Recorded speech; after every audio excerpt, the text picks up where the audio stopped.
having set up mindfulness of the body with a measureless mind, and he understands as it really is that liberation by mind, liberation by wisdom, wherein those evil, unwholesome states cease without remainder.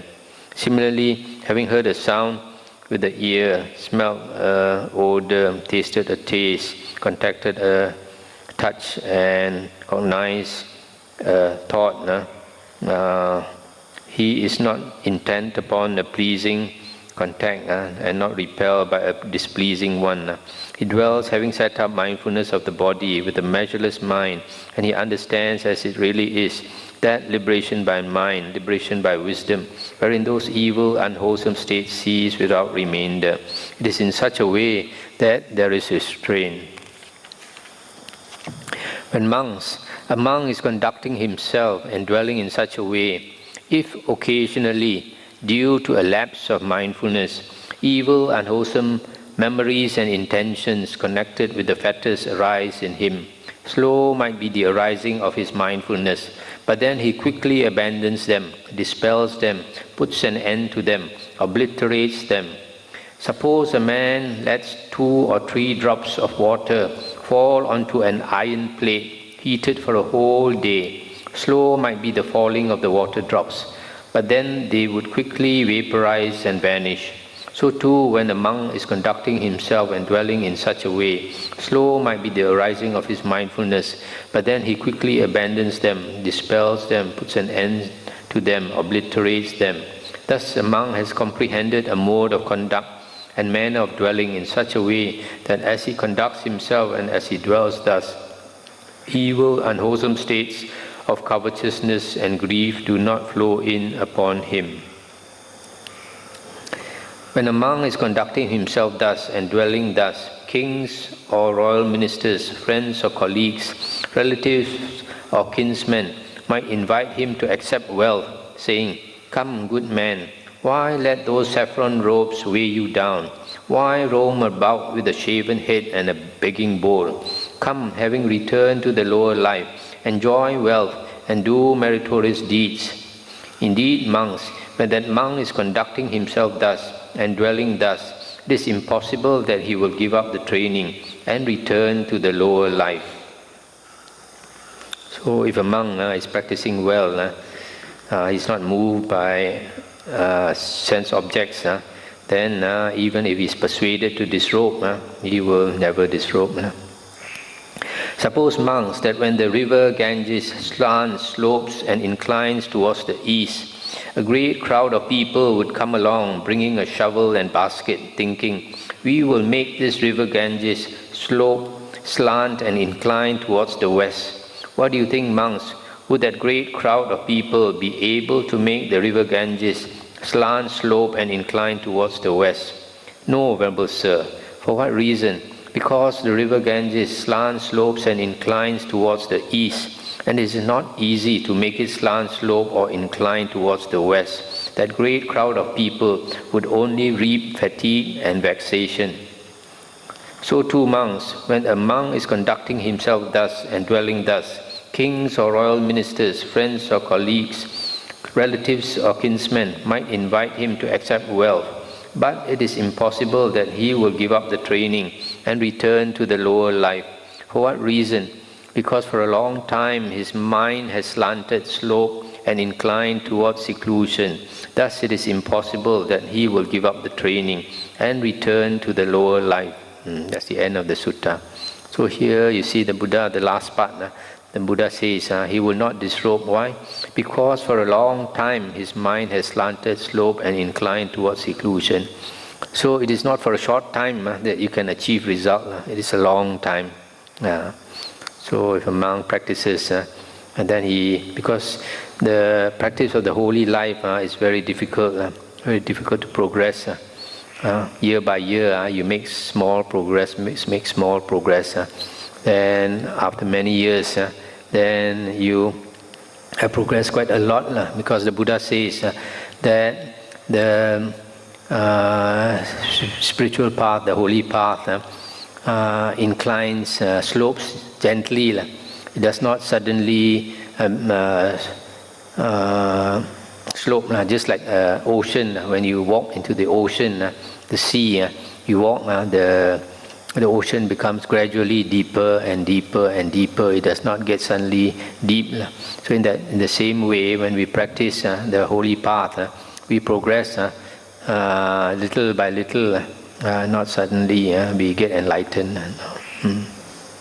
So this sutta is saying that if we are moved by sensual contacts, this sense contacts, then move means either we crave for pleasing sense objects, or repel, feel aversion for displeasing sense objects. And that's because the mind is not strong, not concentrated, so it is easily moved. But if we practice strong concentration, then the mind is not easily moved. The next sutta is 35.245.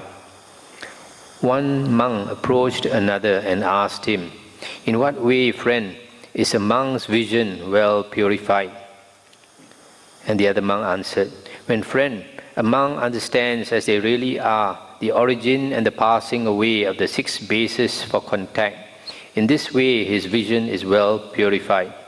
Then the first monk, dissatisfied with the other's answer, approached another monk and asked him, "In what way, friend, is a monk's vision well purified?"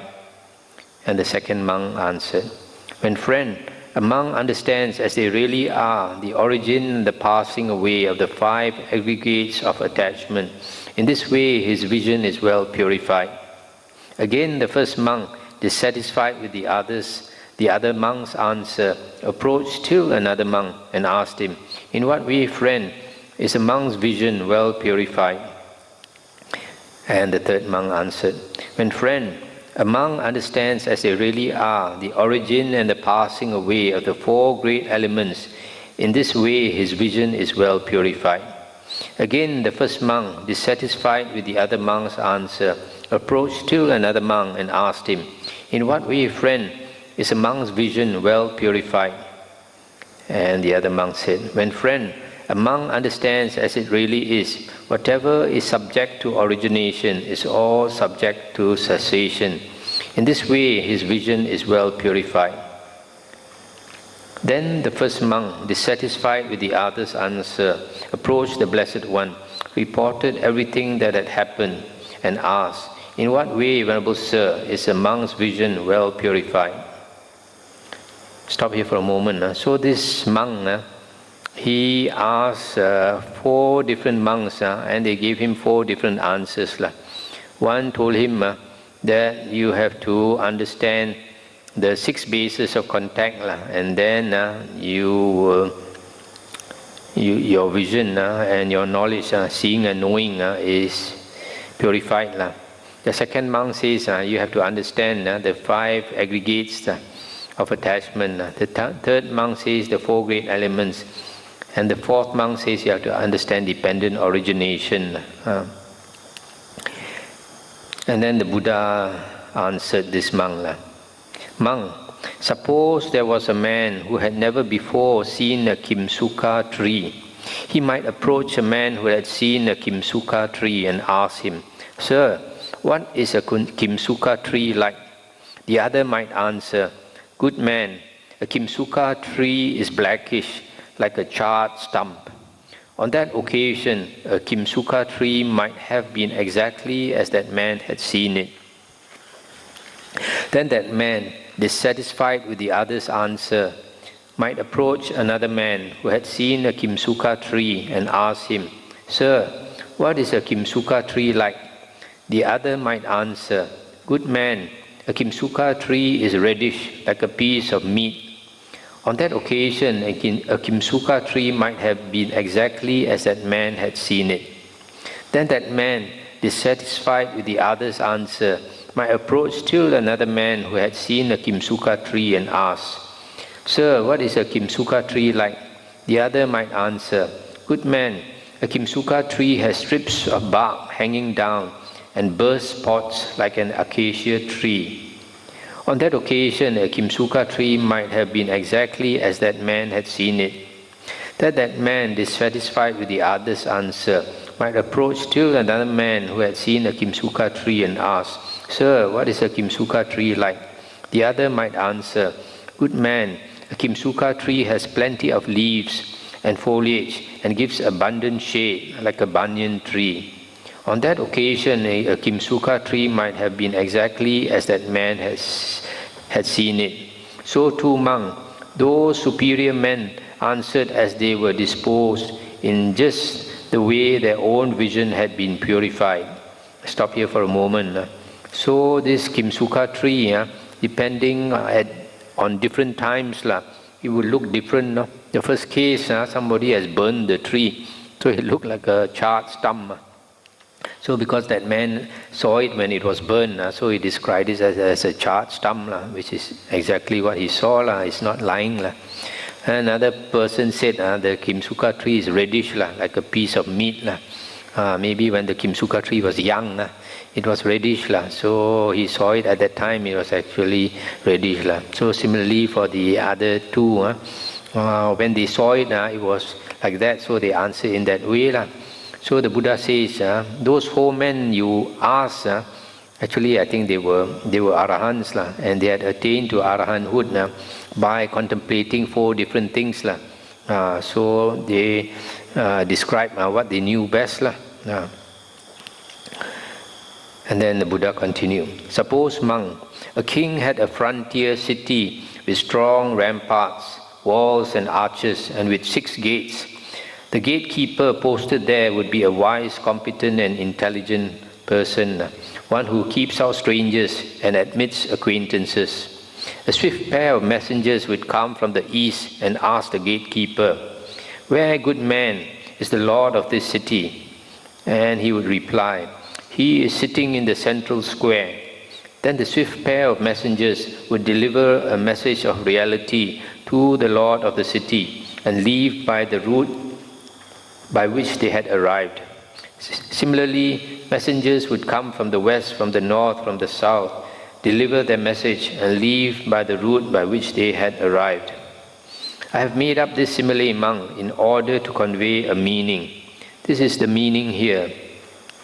The city, this is a designation for this body, consisting of the 4 great elements, originating from mother and father, built up out of boiled rice and gruel, subject to impermanence, to being worn and rubbed away, to breaking up apart and dispersal. The 6 gates, this is a designation for the 6 internal sense bases. The gatekeeper, this is a designation for mindfulness. The swift pair of messengers, this is a designation for samatha and vipassana. Samatha, you can say, is tranquility, and vipassana is contemplation. The lord of the city, this is a designation for consciousness. The central square, this is a designation for the 4 great elements, the earth element, water element, fire element, and wind element. A message of reality, this is a designation for Nibbana. The route by which they had arrived, this is a designation for the Noble Eightfold Path, right view, etc. That's the end of the sutta. So here, the Buddha has given a famous simile. The Buddha says there is a frontier city, and there's a gatekeeper guarding the 6 gates, and a swift pair of messengers would come from the north, south, east and west, and they will bring this message of reality and go off the way they came. So the Buddha says the city is this body. So this body, and then the 6 gates refer to the 6 sense organs. The gatekeeper is mindfulness. The swift pair of messengers is samatha and vipassana. So samatha and vipassana is bringing the message of nibbana. Bring the message of Nibbana. So in other words, and they come by the Noble Eightfold Path. they come and go out by the Noble Eightfold Path. So in other words,